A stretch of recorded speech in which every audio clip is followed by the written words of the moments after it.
बोलो भोलेनाथ भगवान की जय। माता पार्वती नंदी बाबा की जय।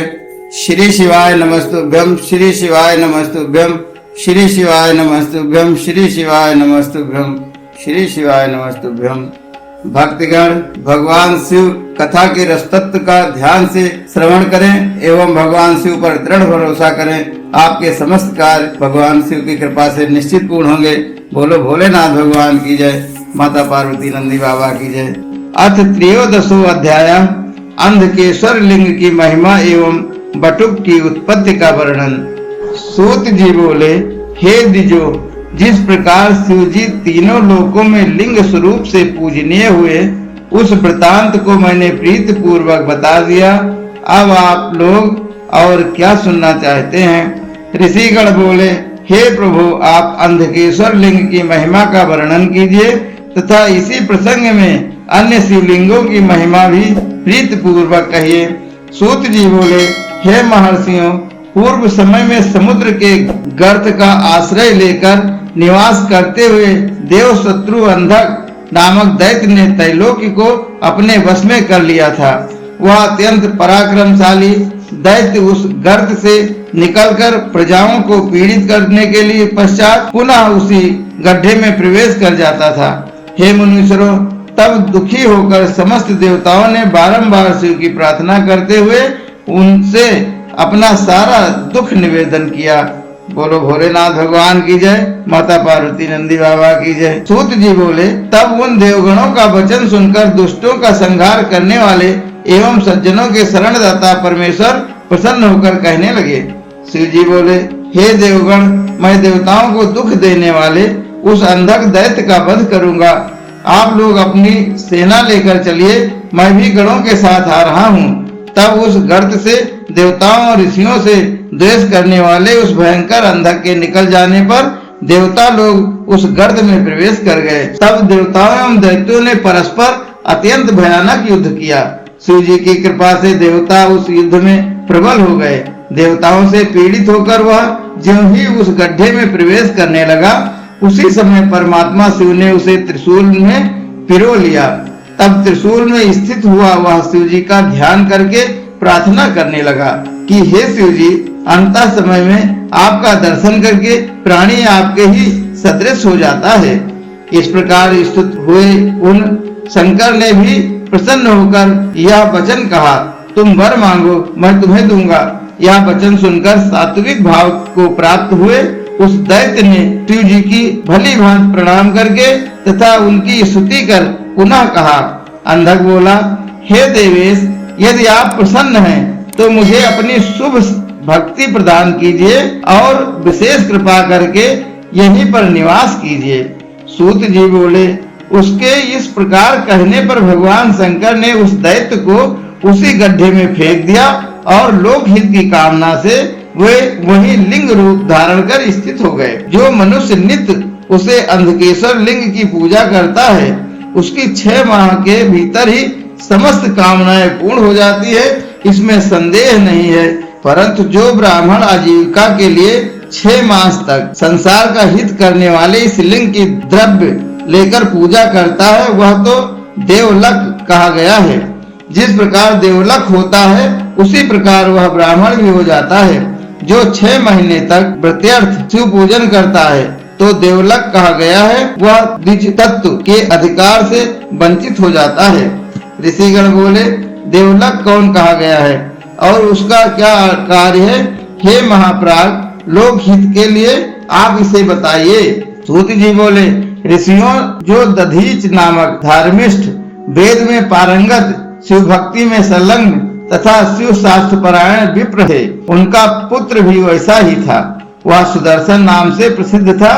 उसकी दुकूला नामक पत्नी थी जो दुष्ट कुल में उत्पन्न हुई थी। उसका वह पति सुदर्शन उसके वश में रहता था। उसके 4 पुत्र हुए। वह सुदर्शन भी नित्य शिव की पूजा किया करता था। किसी समय दधीच को दूसरे गांव में जाना पड़ा। वहां बांधवों के सम्मेलन के कारण बंधु बांधवों ने उन्हें लौटने नहीं दिया। सयों में श्रेष्ठ वे दधीच अपने पुत्र से तुम शिव जी की सेवा करते रहना, यह कहकर पूजन आदि दायित्वों से मुक्त होकर चले गए। उनका पुत्र सुदर्शन भी शिव जी का पूजन करता रहा। हे मुनीश्वरों, इस प्रकार बहुत समय बीत गया। बोलो भोलेनाथ भगवान की जय, माता पार्वती नंदी बाबा की जय। श्री शिवाय नमस्तुभ्यम, श्री शिवाय नमस्तुभ्यम, श्री शिवाय नमस्तुभ्यम। भोला सब दुख काटो हमार, ओ भोला सब दुख काटो हमार। शिव शंकर जपू तेरी माला, भोले बाबा जपू तेरी माला। भोला सब दुख काटो हमार, ओ भोला सब दुख काटो हमार। वेश है मंगल मंगलकारी, वेश है मंगल मंगलकारी। शमशान वासी हमारा, ओ भोला सब दुख काटो हमारा। ओ भोला सब दुख काटो हमारा। हर हर महादेव, हर हर महादेव। इसी बीच शिवरात्रि आ गई और उसमें सभी लोगों ने उपवास किया और सुदर्शन ने स्वयं भी संयोगवश उपवास किया। वह सुदर्शन भी पूजा करके चला गया और शिवरात्रि में स्त्री संग करके पुनः वहां आ गया। उसने उस रात्रि में स्नान नहीं किया किंतु शिव पूजन किया। तब उसके इस कुकर्म से क्रोधित हुए भगवान शंकर ने कहा, महेश्वर बोले, रे दुष्ट, तुझ अविवेकी ने शिवरात्रि के दिन स्त्री का सेवन किया और बिना स्नान किए ही मेरा पूजन भी किया। क्योंकि तुमने जानबूझकर ऐसा किया है, इसलिए जड़ हो जाओ। अब तुम मुझे स्पर्श करने योग्य नहीं हो, अतः दूर से ही दर्शन करो। सूत जी बोले, हे महर्षियों, शिव जी के द्वारा इस प्रकार स्थापित हुआ दधीच पुत्र सुदर्शन शिव माया से विमोहित होकर उसी क्षण जड़ हो गया। हे ब्राह्मणों, इसी समय शिव भक्तों में श्रेष्ठ दधीच दूसरे गांव से आ गए और उन्होंने यह समाचार सुना। शिव जी ने उन्हें भी धिक्कारा। तब वे अत्यंत दुखी हुए और यह कहकर रोने लगे, हाय पुत्र के दुखित करने वाले, कुकर्म से मैं मारा गया। सत्य पुरुषों में श्रेष्ठ दधीच ने बारंबार यह कहा कि इस कुपुत्र के कारण मेरा यह उत्तम कुल नष्ट हो गया। अपने पिता के द्वारा तिरस्कृत उस अभागे पुत्र सुदर्शन ने भी पश्चाताप करके अपनी भार्या के लिए कहा कि यह पुंसली है। तदुपरांत उसके पिता ने वहां पुत्र के कल्याण के लिए प्रयत्न पूर्वक श्रेष्ठ विधियों से परम भक्ति भाव से पार्वती का पूजन किया। स्वयं सुदर्शन ने भी महाभक्ति पूर्वक चंडी पूजन विधान से पार्वती का पूजन किया और उत्तम स्तोत्रों से उनकी स्तुति भी की। इस प्रकार उन दोनों पिता पुत्रों ने भक्ति पूर्वक अनेक उपायों से भक्त वत्सला देवी गिरिजा को प्रसन्न कर लिया। हे मुने, तब उन दोनों के उत्कृष्ट सेवा भाव से प्रसन्न हुई चंडिका ने सुदर्शन को अपना पुत्र मान लिया। चंडिका ने स्वयं भी उस सुदर्शन नामक पुत्र के लिए श्री जी को प्रसन्न किया। इसके बाद पूर्व में सुदर्शन से क्रोधित किंतु अब उस पुत्र पर क्रोध रहित चंडिका ने प्रसन्नचित होकर उन वृषभध्वज महेश्वर को भली भांति प्रसन्न जानकर उन्हें नमस्कार कर स्वयं ही उस सुदर्शन को उनकी गोद में बैठा दिया। इसके बाद गिरिजा ने स्वयं ही सुदर्शन को घृत से स्नान कराकर एक ग्रंथि से युक्त तिरावत यज्ञोपवीत प्रसन्नता पूर्वक पहनाया। तत्पश्चात अंबिका ने पुत्र सुदर्शन को 16 अक्षर से युक्त शिव गायत्री का उपदेश दिया और यह भी कहा कि यह बटु श्री शब्द पूर्वक ओम नमः शिवाय इस मंत्र का 16 बार उच्चारण कर संकल्प पूजा किया करें। पुनः उन्होंने स्नान से लेकर प्रणाम पर्यंत विविध उपचारों से ऋषियों के सानिध्य में मंत्र एवं वाद्य के साथ उस बालक से शिव पूजन करवाया और उससे शिव जी के अनेक नामों तथा मंत्रों का पाठ कराया। तत्पश्चात अत्यंत प्रसन्नचित होकर चंडिका एवं शिव जी ने उनसे कहा, हे पुत्र, मेरे लिए जो कुछ भी धन धान्य आदि अर्पित किया गया हो वह सब तुम्हें ग्रहण करना चाहिए। इसे ग्रहण करने में तुम्हें कोई दोष नहीं लगेगा। मेरे समस्त कार्य में और विशेषकर देवी के कार्य में तुम मुख्य रहोगे।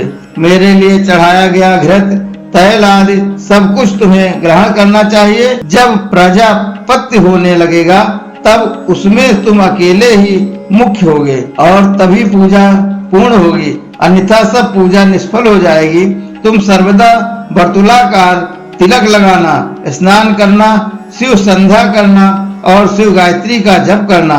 सबसे पहले मेरी सेवा करके तुम कुलोचित अन्य कार्य करना। यह सब किए जाने पर तुम्हारा कल्याण होगा। मैंने तुम्हारे समस्त दोष क्षमा कर दिए। सूत जी बोले, ऐसा कहकर परमात्मा शिव जी ने उसके चारों बटुक पुत्रों को चारों दिशाओं में अभिषिक्त कर दिया। तब भगवती चंडी पुत्र सुदर्शन को अपने निकट बैठाकर उसके पुत्रों को अनेक प्रकार के वर देकर शिक्षा देने लगी। देवी बोली, दो व्यूहों के युद्ध में जिस ओर मेरा बटुक होगा उसकी सदा विजय होगी, इसमें संदेह नहीं करना चाहिए।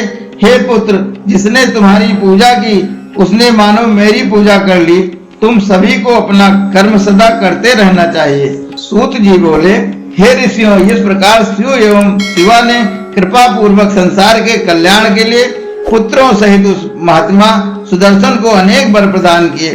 चूंकि शिव एवं पार्वती ने उन्हें अपने पुत्र के रूप में प्रतिष्ठित किया, इसलिए वे बटुक कहे गए, और अपनी तपस्या से भ्रष्ट हुए इसलिए वे तपोधर्म कहे गए हैं। तपस्या से भ्रष्ट हुए इसलिए वे तपोधर्म कहे गए हैं। शिव शिवा की कृपा से वे आगे चलकर बहुत विस्तृत हो गए। इन बटुकों की प्रथम पूजा साक्षात महात्मा शंकर की ही महापूजा है। इसलिए जब तक बटुकों की पूजा न कर ली जाए तब तक शिव जी की पूजा नहीं करनी चाहिए। यदि पूर्व में शिव जी की पूजा की जाए तो वह शुभदायी नहीं होगी। शुभ कार्य हो अथवा अशुभ कार्य हो, बटुक का कभी भी त्याग न करें। प्रजापत्य भोजन में एक बटुक का पूजन भी विशिष्ट कहा गया है। शिव एवं पार्वती के कार्य में बटुक की ही विशेषता देखी जाती है। हे बुद्धिमान एवं निष्पाप शौनक जी, मैं जैसा कहता हूँ उसे आप सुने। अंधकेश्वर के समीप भद्र नामक राजा के नगर में प्रजापत्य नामक यज्ञानुष्ठान, जिसमें नित्य प्रति ब्राह्मण भोजन का संपादन होता था, के नित्य भोजन वाले नियम में शिव के अनुग्रह से जो अद्भुत घटना घटी उसे प्रीत पूर्वक सुनिए। जैसा मैंने सुना है वैसा कह रहा हूँ। भगवान सदाशिव ने प्रसन्न होकर उस भद्र नामक राजा को एक ध्वज प्रदान किया। उसके अनंतर देवाधिदेव सदाशिव ने कृपा पूर्वक उस राजा से कहा, हे राजन, जिस दिन तुम्हारा प्रजापत्य यज्ञ पूर्ण होगा उस दिन प्रातः काल यह बंधी हुई ध्वजा बढ़ेगी और रात्रि में गिर जाएगी। यदि तुम्हारी पूजा में कोई त्रुटि होगी तो वह ध्वजा रात्रि काल में भी स्थिर रहेगी। इतना कहकर राजा से संतुष्ट हुए कृपानिधि शंकर अंतर्ध्यान हो गए। हे महामुनि, उस राजा का वैसा ही नियम चलता रहा। वह शिव पूजा के विधान के अनुसार नित्य पितृ प्रजापति का अनुष्ठान करने लगा। जब कार्य पूर्ण हो जाता तो प्रातः काल ध्वजा स्वयं बढ़ जाती एवं सायंकाल गिर जाती। किसी समय ब्राह्मण भोजन के बिना ही बटुकों को पूजा पहले गई और वह ध्वजा गिर पड़ी। यह देखकर राजा ने पंडितों से पूछा, ब्राह्मण लोग यहाँ भोजन कर रहे हैं किंतु यह ध्वज नहीं उठा। हे ब्राह्मणों, वह ध्वज क्यों गिर पड़ा? आप लोग सत्य सत्य कहिए। तब इस प्रकार पूछे जाने पर पंडित प्रवर ब्राह्मणों ने कहा, हे महाराज, ब्रह्म भोज में चंडी पुत्र बटुक को पहले ही भोजन करा दिया गया। इससे शिव जी संतुष्ट हो गए, इसलिए ध्वजा गिर गई। तब यह सुनकर वह राजा तथा अन्य लोग भी चकित हो उठे और प्रशंसा करने लगे। इस प्रकार शिव जी ने स्वयं ही उन बटुकों की महिमा बढ़ाई। इसलिए प्राचीन विद्वानों ने बटुकों को श्रेष्ठ कहा है। अतः बटुकों के द्वारा ही शिव जी की उतारणा करवानी चाहिए, अन्यथा पूजा सफल नहीं होती। शिव जी के वचनानुसार इसमें दूसरों का अधिकार नहीं है, उन्हें ही उतारणा करनी चाहिए, तभी पूजा पूर्ण होती है। केवल इतना ही उनका कार्य है, कोई दूसरा कार्य नहीं है। हे मुनीश्वरों, आप लोगों ने जो पूछा था वह सब मैंने कह दिया। इसे सुनकर मनुष्य शिव पूजा का फल प्राप्त करता है। बोलो भोलेनाथ भगवान की जय, माता पार्वती नंदी बाबा की जय। श्री शिवाय नमस्तुभ्यम, श्री शिवाय नमस्तुभ्यम। शंभु शरण पड़े हैं मांगो घड़ी में घड़ी, दुख काटो दया करी मैं दर्शन आटो।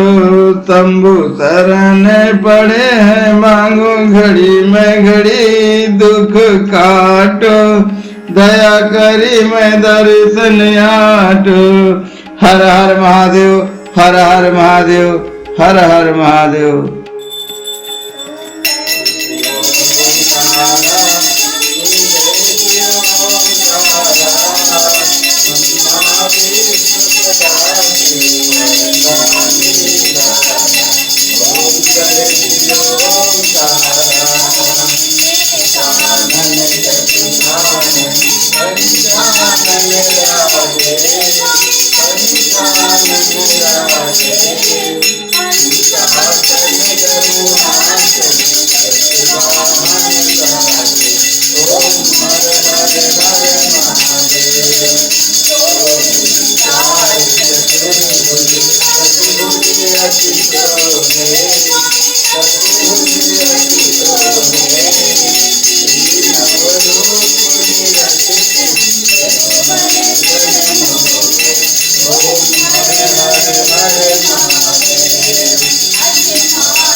कर्पूरगौरं करुणावतारं संसारसारं भुजगेन्द्रहारं सदा भजन्तं हृदयारविन्दे भवं भव